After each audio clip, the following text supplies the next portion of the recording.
Hey, hey, how are you guys? Hi, guys. Happy Thursday. We are back. Yes, we are. Changing Thanks for joining the narrative. Woohoo! Alrighty. This week, actually, Judy picked the topic of this week. It was one that I'll even admit I wasn't really thrilled about, but it is, what is your fears in therapy or treatment, correct? Yep. And the reason I came up with this is because a couple weeks ago I had done like a Instagram, what's it called? The live thing on Instagram. Oh, but yeah. It was a really bad Instagram quality. TV. And so I never posted it, but it's just been like weighing heavily on my mind. And I guess my question for not just us therapists, but also people that have either been in therapy or haven't yet tried it is kind of like what holds us back from even entering therapy? Like, what are we afraid of? So those are kind of some of the things I wanted to talk about tonight. So those of you that have ever had fears or you haven't tried therapy yet, like what I guess is, my question is like, what's holding you guys back? Because I can totally understand the fear. Like, I'm a therapist and I was afraid of therapy. And so I just kind of want to chat about that a little bit. Yeah. Before we get in that, some housekeeping though. This is going to be the first podcast that is available on iTunes. Yeah. So big shout out to Fred Yen, running our cameras, helping us with our editing. We're all stoked on that. So And also YouTube too. yes, YouTube on our channel. So please check that out or forward it to friends. We're trying to make it so it's easiest to get out to everyone. Yeah, and you guys can listen to on your drive to work, or you don't have to necessarily be live with us, but we would love to share the topics and get questions from you guys as well, so that way it's kind of more interactive. And so those of you that are joining us, thank you so much. If you guys have any questions for us, we're probably going to answer it the last like 10 minutes. Yes, please. And we're going to try to keep this about 30 minutes. So let's see. Let's get cracking on this. So fears and therapy. Do you want to lead off or you want me to lead off? I can do it. Okay, so the reason I even came up with this is because, so I've been in therapy for like, I guess like years. And so I remember the first time I was going to go to therapy, like I always thought that like, oh, you know, I'm just here to help other people with their problems and I don't have any problems. That's such horse crap. But I remember the first time I drove to therapy, and for some reason I was just so nervous to the point where I was like crying in the car, and I don't even know what it was. I just was so nervous. And then when I got into session with my therapist, everything kind of went away and I felt comfortable. And so I was thinking about that because recently I had brought in my partner into my therapy session, and that for some reason was really scary for me because as a therapist, I've done couples therapy. I've done collaterals where my individual client has brought in a family member or a significant other, and so I've done it. But I've never personally done it. And so bringing somebody else into my like private safe space with my therapist was really nerve-wracking for me. And I remember bringing him in and he was like, I'm not nervous. And I'm like, well, I'm nervous. And we sat there, my therapist, and the first thing I said was like I'm scared. Like why? I don't even know why I was so scared. And so when I started to pull that apart a little bit more, I think what I was mostly afraid of was just, one, I think some of the stigmas with therapy. So I was afraid that even though I had been in therapy for so long, that my therapist was going to see this whole other side of me, and that he was going to see me as like a crazy person, or I was just going to feel really exposed more. I don't know. It was just really hard for me to bring someone else in this like comfortable environment. It ended up going really well, but it had my mind thinking like, why I'm a therapist, why am I scared of therapy? So I couldn't imagine someone that wasn't a therapist or had never even been in therapy, like what would hold somebody back, I guess, from going. Yeah, like I can't help but also imagine like you and your therapist have built such amazing rapport that then the idea of bringing in someone who's quite significant to you to meet your therapist, like maybe even the unconscious thought of like, will my significant other like my therapist? Yeah. Or with my therapist, yes. Oh. My fear was that I was going to, like, the next session, my therapist would be like, are you sure? And that it was going to basically kind of, reveal that I had bad judgment or that I wasn't following my instincts. Oh, and wow. So a lot of narratives that were coming up. Definitely. A lot of like insecurities, a lot of shame. Was I not seeing things right? How could I have been so blind? Like all these different things was kind of running through my head. Yeah. And the end ended up, it turned out really nicely, but still it was really scary. Of course. Especially when that's also a space that has been just your space, right? So there was like, even in that moment, there was a sharing of what has been 100% your domain. Right. And so that was just really interesting. So I don't know, have you ever been afraid of therapy, or what was your experience like when you first went? So yeah, this is why I wasn't so stoked on this topic. So there was a good chunk of change there where I wasn't in therapy. The last time I had been to therapy, I was 13. And then here I was 28. Oh, so a huge gap had gone by. Yeah, huge gap there. I was already a professional in this field. Okay. So I was an associate marriage and family therapist. I had 1,500 hours already accrued. And it was really one of those things where I was like, well, I don't, do I really need therapy? I'm just busy. I'm just trying to get this done. There's a lot going on. And I think those were really comfortable ways for me to diminish how much I needed therapy. And I remember the fear that sort of gripped me of how am I going to find a therapist? Because I started thinking like, well, here I have been telling my clients to invest in themselves, right? But I'm sitting on therapy today looking for like the $40 therapist. Right. Not that you can't be an amazing therapist totally. and only charge $40, but it was just how much was I willing to invest in myself. So I had a lot of things that was battling inside myself. Like, wow, you've been preaching this and now you're not really applying it to yourself. Or why did I have such so reserved when the idea of like, hey, why don't you go have some therapy? Like maybe it would be good for you. And I think personally, as an AMFT, even as a licensed person, whatever, go do therapy. It is like the best self-care. I think it's the best self-care, and it's also, it is so good when you can be with someone who has unconditional positive regard for you, and then also understands the stressors of what our profession is. Absolutely.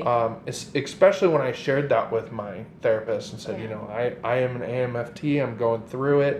And it was amazing how he was able to come sort of alongside me and help me in those moments, or even call me out on my own bullcrap. Totally. When I was like, oh no, work's been great, no problem. I'm fine. Like, oh yeah, so you don't have any, clients? You have nothing to talk about? There's no clients that are causing some countertransference, there's nothing going on. And so once I started with him, because again, my fear was I don't want to grab someone who I might see at a camp meeting. It's like a networking event? Because we have networking events in Orange County, and I don't want to see someone there. Or I had this bigger fear of, well, what if I go to a person, I don't like him or her, and then I go get another one, and then guess what? Now I've got multiple people out there knowing my problems in this industry. The industry's so small. And so I don't want that. I don't want the bad juju out there. Right. And it's like, it was a part of that own paranoia that was, again, stepping in the way of my progress. And so that first session I had with my therapist, it blew me away in how much I didn't realize I needed it. Like, I sat outside of his office for like a good 40 minutes before I drove home because I was just so emotionally exhausted. And it's sort of like a me problem because I can very easily take on a lot, shoulder a lot, throw a lot of other rocks that aren't mine in my pack and keep marching away until I realize how heavy it is. And so I had this realization of like, okay, this isn't just an elective. Therapy isn't an elective for me. It is a necessity for me. Absolutely. Me too. But definitely huge moments of fear. But it's funny because people don't realize how much better as a clinician you will become. Totally. When you have your own therapist. Yes, I was going to say that too. I think that because I have had a therapist who I obviously admire him and I think he's wonderful, I've learned so much through his methods and what he's been doing that I think it's made me a better therapist. A lot of times, I've noticed sometimes that some of the things that he'll say to me, and I'm going to say, like, I don't necessarily think MFTs, I don't even think we're like the easiest clients. Like, because we kind of are like, what are you doing? Like, I know what you're doing. What intervention is that? Stop it. Oh, I love that. And so I don't necessarily think that we're super, like, easy, but I do think that a lot of times what works on us can also work with our clients. Like there have been a lot of times where my therapist has said something to me that like made me really think, and I don't know if it's like a God thing, but in that very next week I'll see a client of mine, and it's almost like I almost hear my therapist's words come out from my client and have it be really beneficial. And I just think it's so interesting how it works that way. And I just think that therapy and self, like obviously I'm biased, we're biased because we're therapists, but we've all been in your guys' shoes who haven't been in therapy, and we get it. Like I understand why people hesitate to go to therapy. I think I was talking to my partner, and I was just asking him, like, from a male perspective, like being a male or being a man, whatever, same thing.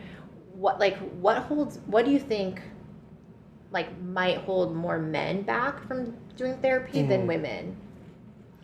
Oh man, you're gonna drop the hammer on me like that? Oh goodness, I know my wife's probably watching there. Hi, Jill. You let me know, Fred. Anyways, you see a Luke behind someone, you start throwing that out. I think what it is when you really get to a place of vulnerability for men. I think men are highly emotional creatures. We really are. Everyone will say we're not. Oh, we're all... you guys are. We're all logic-based. We're all solution-focused. We aren't emotional beings. You guys have a lot of emotions. We do. And, you know, systemically, as a society, we've been able to exercise those emotions through brute force, violence, stuff like that. But then when you have a caring man or a more vulnerable, more emotional.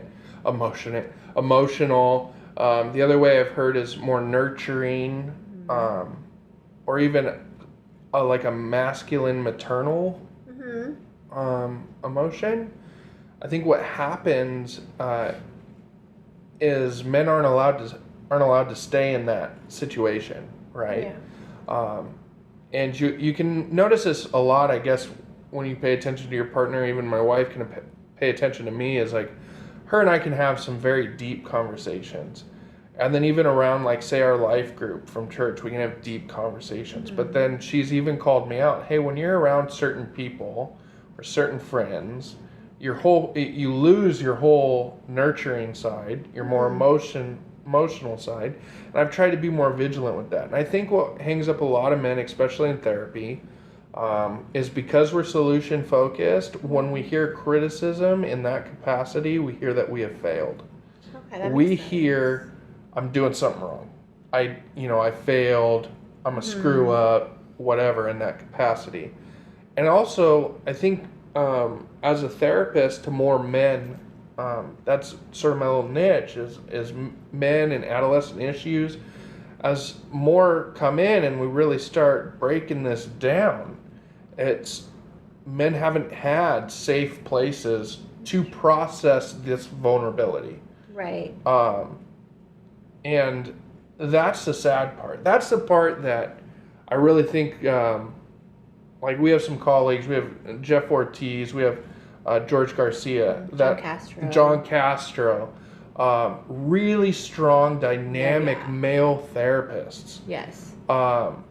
That are providing this safer place for men to go. Right. And I feel as more of this becomes available, men will jump on. Now, having said that, let me tell you the number one way to blow a male out of session, or specifically your husband, spouse, partner, out of a couple session, is I will watch as fathers, husbands, partners will open up and start to get vulnerable. And then their partner will be heavily critical or heavily pointed. Yeah. And at that point, and I've done it before in a couple session, like, for this evening, I think the best thing is we need to end there. And I know a lot of people go, well, you just stopped the session. He is never going to come back in that session. In a 45-minute session, he is done. We killed it. And so I hate to point it back, but also women need to be accepting of allowing men to be vulnerable. Oh, absolutely. Because sometimes I watch as that we will finally reach that point, and then that spouse spouse or partner will short circuit that intervention, we have to just realize that this is new territory for everyone. And so when we finally get the turtle to come out of the shell, don't hit it with a baseball bat. That's not nice. No, not at all. Now, at the same point, you could probably speak of, you've worked with couples and you've worked with women who have gone probably super vulnerable in sessions and watched that overpowering masculinity just come to kill, right? Oh, absolutely. I mean, we love the word vulnerability. And so just because we're women, everyone thinks that, oh, women, we're so emotional, we're so attuned with our feelings, and we love talking about our feelings, blah, blah, blah. And like, as a female, and yes, I'm an emotional female, I hate being vulnerable. Like, I hate it with like every part of my being, because when I'm vulnerable, I feel extremely exposed. And my fear is that my exposure isn't necessarily, one, worth knowing, or two, that it's not okay, that who I am inside, if I'm vulnerable, isn't lovable. And so, a lot of people know the famous Brene Brown. She's an awesome author, researcher. She did a great TED Talk about vulnerability.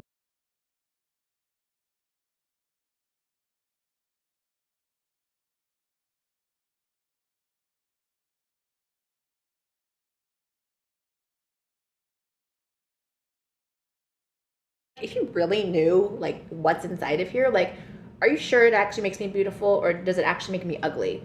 So I think that for me, I get scared to be vulnerable with friends, with significant others, with my family, even with my therapist sometimes, because I'm afraid that what gets exposed isn't going to be received well. And so I think that sometimes in couples, even though we're the females and we're supposed to be emotionally equipped, I think that we also hesitate, because what if we reach out and we show you our vulnerability and our like authenticity in every part of us that we are, like the good and the bad, and you guys just ignore it, or you like shut it down, or you miss it. I think that's really that's like a really rejecting feeling. Which is why I think that being in therapy is so important. Because you have a person there who probably won't miss it. And you have a therapist that's like, no, like, we want to see that part of you. We're not going to shut it down. We're not going to criticize it. We're going to see you. We're going to allow you to be known. And feel that part of you is lovable, acceptable. So I don't know. I just think that word is so heavy. It's a vulnerable word because it's vulnerability. I don't know. That's how I feel about it. I would definitely love to see more couples allow vulnerability in their relationship. Again, I can even just go back to my own marriage, like something you just said there, when we miss it, right? I've really, through therapy and through reading and sort of even Gottman trainings. Oh yeah, we love Gottman. We do. We love Gottman. Both Gottman certified. What level are you at? I'm level 2, and then we're both Gottman educators. Yes. So we're both level 2, and we're educators. But in my own personal life, just the idea of missing it on purpose, because I feel like, again, before I was allowed myself to be vulnerable with my wife, allow myself to say in a capacity that was healthy, like, I don't know what you need right now or how to provide that, instead of jumping to like, well then, since I don't know, I don't care. And so there is times where I think the miss is just men sitting on the other side feeling very vulnerable and like, I can't fix this. And I think that's a bigger and better part of understanding the long-term relationship or marriage, is that there is no fixing it, right? This isn't a Scantron test. There's not a bubble to fill in this time. Choose C. No, choose C. It's always all the above. That's the one. That one doesn't exist. And when we stop looking at fixing and more at how do we exist, Like, just be there. Being there, sharing space. I mean, it's so funny to me. If you guys get the chance, go to YouTube and look up It's Not About the Nail. Oh, it's my favorite. I love that video. My couples. And it's really like, if men could realize how much our presence alone can be, and that, you know, spoiler alert, you don't have to say anything. Oh yeah, that's so true. Like you can actually get brownie points Yes. for saying nothing. Sometimes silence is welcome. Exactly. Active silence. Yes. Don't be reading like your magazine. Right. Or like Xboxing it up. Yeah. You have to be present, but at the same time, sometimes instead of saying, well, you could have talked to your boss this way, or you could have done this, or why didn't you ask her about that? Or and just be like, that sounds really difficult. Yeah. Like wow, you know, and just sitting there and sharing that space. Yeah, some of the most like intimate or vulnerable moments I've had with my partner or like my family is moments where I just like I cry, and for me to be vulnerable enough to like crawl into their arms and just literally just hold me and let me cry, like that's like super exposing. But when my partner allows me to do that with him without any words, like that alone is incredibly connecting for me. And so through that, I feel like it allows me to feel safe enough to be vulnerable. And I think that when we surround ourselves with those types of people, like friends, our significant others, our family members, our therapists, I think we start getting more comfortable and more used to doing that in a safe space. And so I think that is why, I don't know, like I would encourage everyone to be in therapy, even though it sounds scary, but because it gives you practice and, I don't know, it's a lot of modeling, and it basically tells you that it gives you this place of it's okay. And sometimes it actually feels okay to be that way. But I don't know. What other fears have you heard?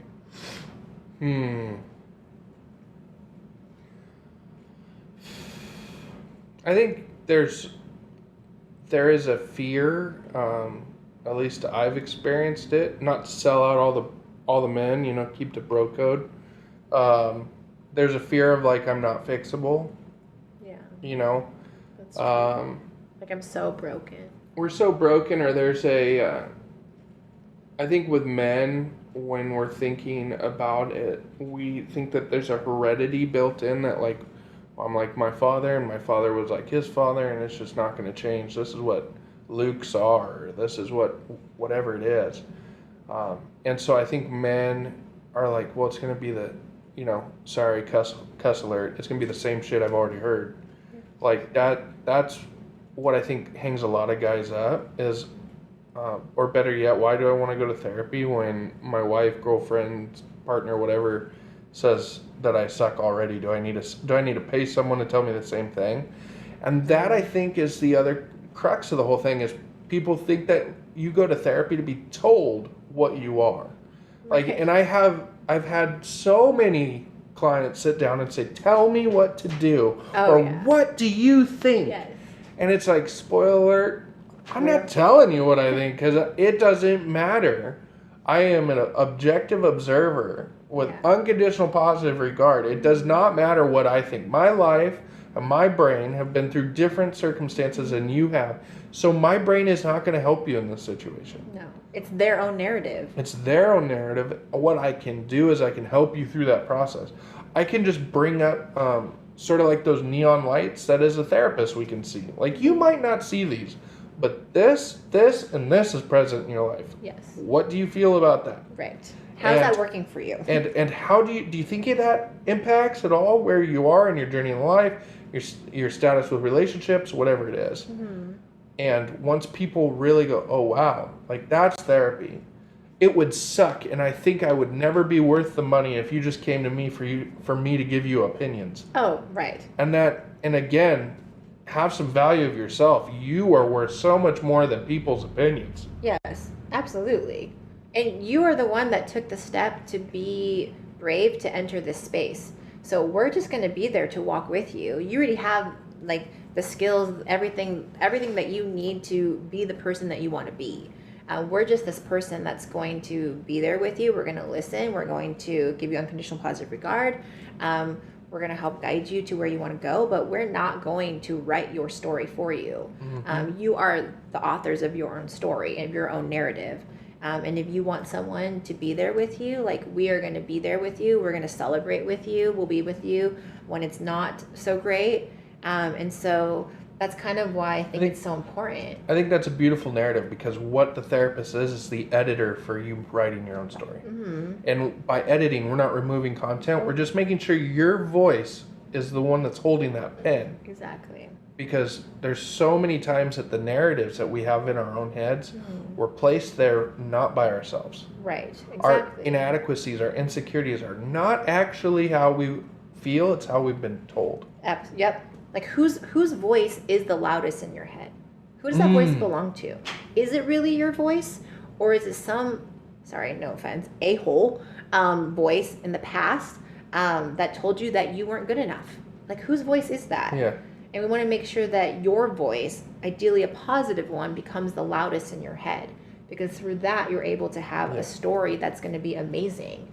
And I think with the story, like, society, yes. Is there a stigma against therapy? Absolutely. But, like, we all know our world is a very broken place. Isn't it? All of us are. Like, I'm messy. I'm sure you're messy, no offense. Yeah. But, like, we're all messy. I'm a train wreck. Sometimes me too. Some days better. I'm a dumpster fire on wheels, man. Sometimes it's just the way life works. I think, and we nailed that with that last podcast, of the fact that, like, we have to allow ourselves to be messy. Absolutely. We have to allow ourselves to be broken. Yep. You want to know why? Because the only perfect thing in this world is a statue, and they don't feel anything. Right. Do you want to be cold? No. Like, that's the thing. Like, love, emotion, all of those things open us up to pain. Yep. But that's the beauty in life, because you cannot have all the joy in this world and be numb and unable to feel things that hurt. Exactly. And I think that when we allow ourselves to be broken and we share that with other people, it makes connections. That's what connections thrive off of, is for us to connect, for me to share my brokenness with you, to share it with me, us to walk with it together. I think that's ultimately, because we can't live in this world alone and isolated. No, it doesn't work. It doesn't work that way. And so sharing our vulnerability, sharing our brokenness, sharing our shit, is ultimately what's going to connect a lot of us. And I think through therapy, I think that can happen. So those of you that have never been in therapy, or you've been in therapy but you're afraid to go back, or if you are a couple are afraid to go, it doesn't mean anything's wrong with you, like in a labeling type of way. Yep. It just means that you are just adding more tools to survive this life that we're all living. Yep. And so those of you that have any fears about it, if you have any questions, feel free to ask us. Are there any questions right now? That's a good thing, especially as we're trying to wrap up. Because we also are trying to hold these things about 30 minutes. We know you have busy lives. So thank you guys for joining us. Jonathan Castro dropped a truth bomb on this one. Jonathan Castro is now 30. Happy belated birthday. Woo woo. It's not only does going to a therapist affect you in a positive way, but your clients as well. Absolutely. And he's speaking from the seat of being a therapist. And I think that's the truth. If you don't allow yourself to feel that joy as a clinician, again, you're not seeing how this whole thing works. Right. Let's see. No other questions that I see right now. We appreciate everyone. Yeah, thank you. Everyone's been on this thing. I mean, we've had Jonathan, we've had Jamie, we've had AJ. Hanukkah, woo woo, class of 2017. My wife is on it. Fred, you missed that one. Yay, Joe! No, goodness gracious. Heads up. So yes, thank you everyone that popped up here. And my Aunt Joan. That's awesome. Nice. Family. Family bringing in strong. Good. So I think that's a great place to wrap it up. Again, going from the position of where Judy had been, like, trust me, therapy is worth the fear. It is. And I think we realize sometimes that we try to discredit fear. Fear is a good thing, but when it prevents us from being great people, we got a problem. Right. And so bring those. I mean, if anything, when you have fear in your life, thank God that you can go to a therapist and be like, you know what, let's kick off this whole thing with why I was so afraid to be here. Exactly. And I think there's no stupid way to kick off therapy. There's nothing that you are feeling or you're thinking that's too stupid to share. Right. Because yeah. I remember I had a client once call me up and say, we should cancel for this week. I don't have really a lot to talk to you about. I was like, well, we can, but it sounds like you have stuff to talk about. If you think that you can't waste my time, or you're wasting my time if you don't show up. Right. Like you're not all soaps to us. We're not looking for the juicy days of our lives. Like, oh, thank God you're so much better than my 1 o'clock. No, we want you to be maintenance phase. Like, that's great. We all have stuff that happens in our week. Yeah. That we can talk about. I mean, I think the maintenance phase is a beautiful thing because, again, I hope one day you walk in and fire me. Mm-hmm. I don't need you anymore. I feel like I'm in a good place. Like, okay. Awesome. Door's always open. Yep. So thank you all for you. listening, watching, popping through with the comments. We truly appreciate each and every one of you. We will see you next Thursday. We're going to try to kick them off at 8:15, whenever we can get on. Sorry. You know, life happens for us too, and we appreciate so greatly you being flexible in that. So if you were driving while you were listening, please continue a safe drive. Yep. Have a good night, you guys. It's almost Friday. Alrighty. Friday! Woo woo! Alright, we're out. Bye. Bye.